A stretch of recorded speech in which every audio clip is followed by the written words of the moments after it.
Bismillahirrahmanirrahim.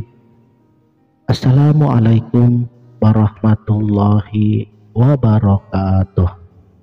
Salam sang sejati.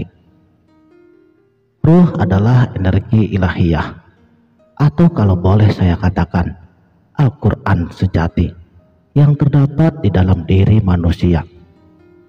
Ketika kita bersujud dan berserah diri kepada Allah, kita akan merasakan bahwa ruh kita bergetar di dalam jasad ini. Ruh memberi kita kekuatan, kesejatian, dan pemahaman tentang kehidupan yang sesungguhnya. Karena itulah, dalam proses penciptaan Nabi Adam alaihi salam, setelah Allah Subhanahu wa ta'ala meniupkan ruhnya, dan kemudian para malaikat pun bersujud kepadanya. Dan ingatlah, ketika kami berfirman kepada para malaikat, sujudlah kamu kepada Nabi Adam. Maka sujudlah mereka semuanya kecuali iblis. Ia enggan dan takabur, dan ia adalah termasuk orang-orang yang kafir. Surat Al-Baqarah ayat 34.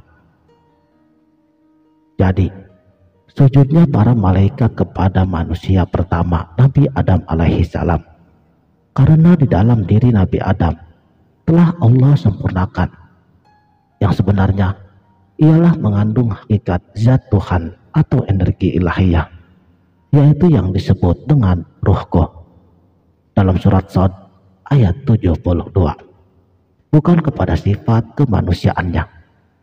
Dan kita sebagai keturunan Nabi Adam alaihi salam juga diberikan ruhnya. Ruh yang Allah turunkan kepada tanah yang diberi rupa itu berasal daripada tiupan ilahi yang suci, yang membawa misi memelihara serta mengendalikan bumi ini sebagai khalifahnya. Namun ketika pikiran dan perasaan kita mengikuti bisikan kolbu yang sedang sakit serta hawa nafsu kita yang tidak terkendali, maka unsur yang sangat mulia itu mulai terbungkus, sehingga kualitas insan mengalami degradasi, dan akhirnya kesadaran diri kita jatuh ke dalam lumpur tanah, sehingga ruh suci itu tampak gelap dan tidak bersinar. Ia tidak mampu mengendalikan tubuhnya, sehingga yang mengendalikan tubuhnya adalah setan.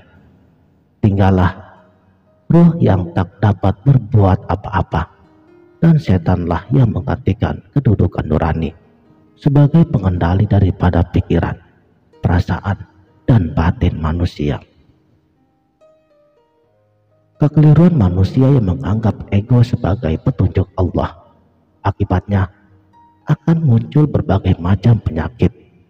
Di antaranya, pertama, munculnya sifat serakah, mau menang sendiri dan merasa diri paling suci daripada yang lain, sombong, dan lain-lain.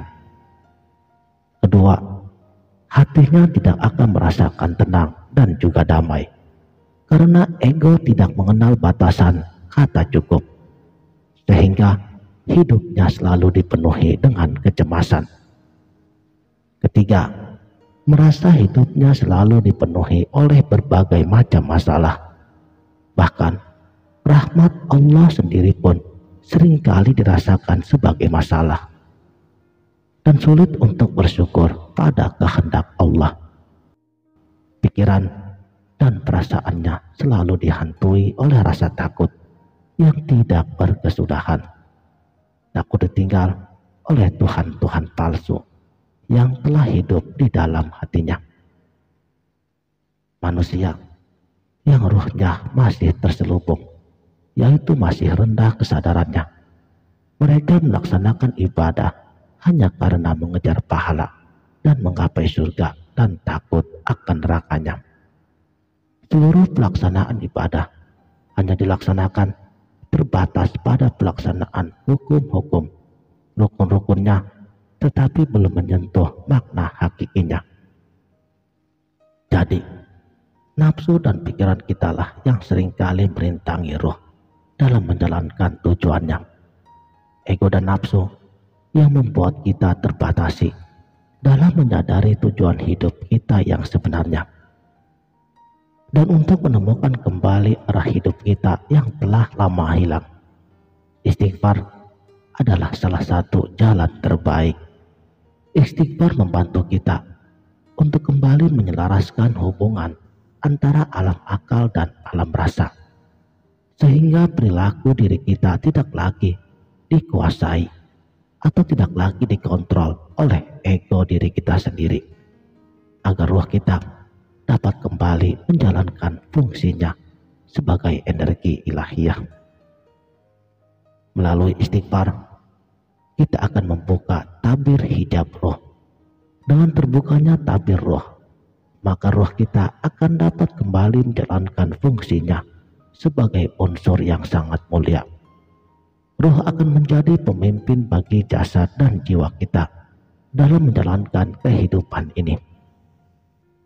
Energi ilahiyah akan kembali dan kita akan menjadi manusia yang dapat menjalankan hidup yang sejalan ruh dan penciptanya. Dan manfaat daripada membuka hijab tabir ruh ini sangatlah besar. Kita akan dapat menyelaraskan alam akal dan alam rasa, memanfaatkan energi ilahiyah untuk pengobatan luar dan dalam, dan meningkatkan kekhusyuan kita dalam beribadah. Ruh juga membantu membersihkan hati sebagai tempat bersembayamnya qalbu mukmin Baitullah, dan menambah tingkat keimanan kita dengan terus berlatih dan berserah diri kepadanya.